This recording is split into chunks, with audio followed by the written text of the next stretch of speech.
Hi guys, Mikko here. I'm a former student of Waldorf School, of Steiner School. I went through the whole 13-year curriculum. There's two things I hated about it, which is surprising because my original idea for this video was to hate everything. But after some reflection and conversation, I've only came up with two things I actually hate about the thing. Number one, studying two languages from the first grade up. In Finland, these languages are Swedish and German. Now, Swedish studies are mandatory in Finland because it's our second official language. There's a constant debate about the mandatory status of Swedish in Finland's school system, and it's beyond the scope of this video, so let's not go there. But the second language, German. Why? Two foreign languages from the first grade up, it sounds great on paper, but it's fucking stupid if both of the languages are useless. Let's say those two languages were Mandarin Chinese and Esperanto. Mandarin Chinese is the most spoken language in the world, but it doesn't make it useful. And Esperanto, this whole artificial man-made language made with the aim of making international communication easy and harmonious. Great thing, but it doesn't make it useful. And now we get to German. Yeah, German is the native tongue of Rudolf Steiner, but it doesn't make it useful. I'm fine with the idea of two languages from the beginning, but please make at least one of those languages useful. Oh my god, let one of them be English. I've done business with the Germans and they speak English just fine. By the way, I didn't learn English in school. I learned it by playing computer games, which I think is pretty common for my generation. But not everyone plays computer games. And if the school is willing to put resources into teaching two languages, please make at least one of the languages useful. Now, okay, there's the argument that if you are influenced by foreign languages in your early development, it makes certain pathways connect in your brain and it makes studying foreign languages easier in adult life. As much as I would hope it to be true, but in my case, it's just not true. I've tried learning French as an adult. I even lived in France for 6 months. After extensive language studies, I'm still not conversational. I won't let it stop me though. I will learn French. And I will learn German also by hanging out there and having real conversations with real people. But the whole argument about pathways in the brain and language didn't work on me. But so, that's the first thing. Wasting time and money on two useless languages for 13 years. Now, thing number two, eurythmy. Oh, vittu. Eurythmy is an expressive movement art.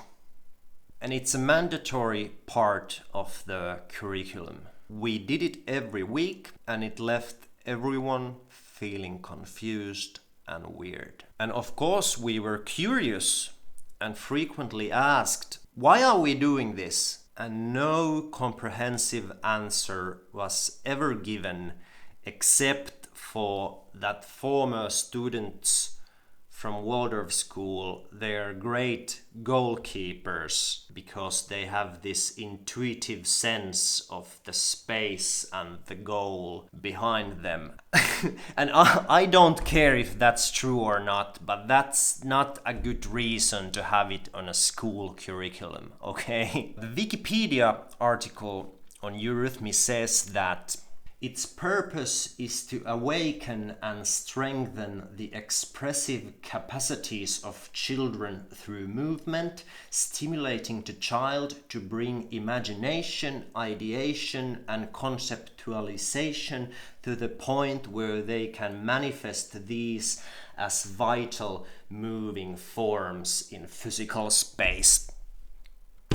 Okay, I understand that that's very difficult to explain to children, and I'm not sure if I completely understand it as an adult, but when reading that I can sense that there is a point deep down in there. There's something there. And looking back, we did some interesting exercises. For example, every letter of the alphabet is associated with a sound and a dance move.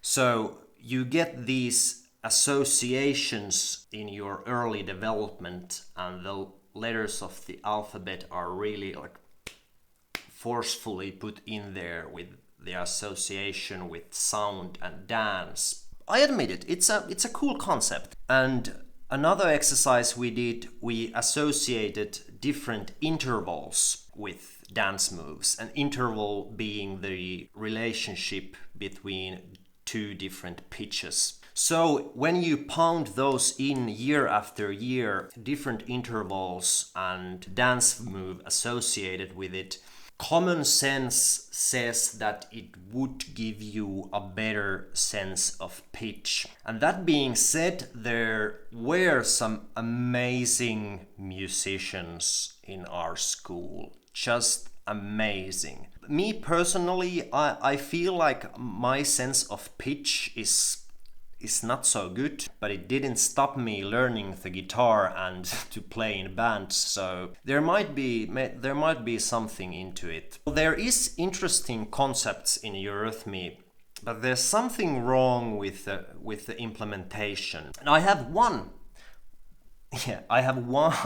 positive memory of eurythmy. My opinion is based on that. Usually eurythmy is taught to groups of 10 to 15 pupils. But every now and then, sometimes, couple of times a year, you also get to do this in a smaller group, in like 4 to 5 pupils. And after one of those classes, I remember that I had this feeling that, wow, that was fun, and I feel great. I had this very grounded and present and centered feeling inside me, and it was great to go to the next class where information was poured. It makes me believe that there is something profoundly good about eurythmy, but the implementation, it doesn't work.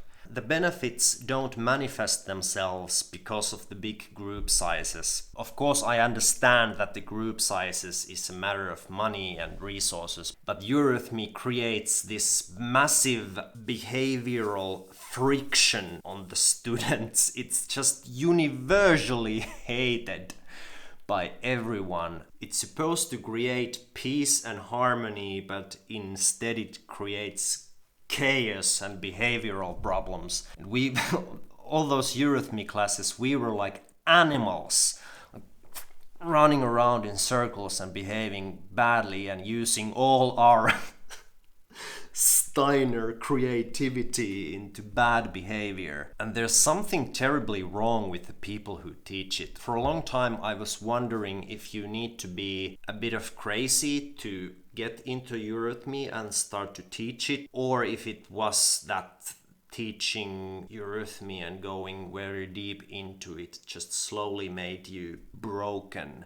But I actually have a theory. For me, this theory makes an awful lot of sense. You see, as I said, eurythmy is hated by all the pupils. So, as an eurythmy teacher, you have to take in that hate. Hour after hour, day after day, year after year.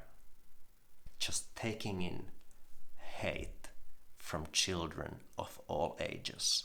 So, eurythmy teachers developed this like empty mask, empty eyes. I don't know. So if there's someone there who's thinking that maybe they should study eurythmy and become a eurythmy teacher, don't do it. Please don't do it. It's not worth it.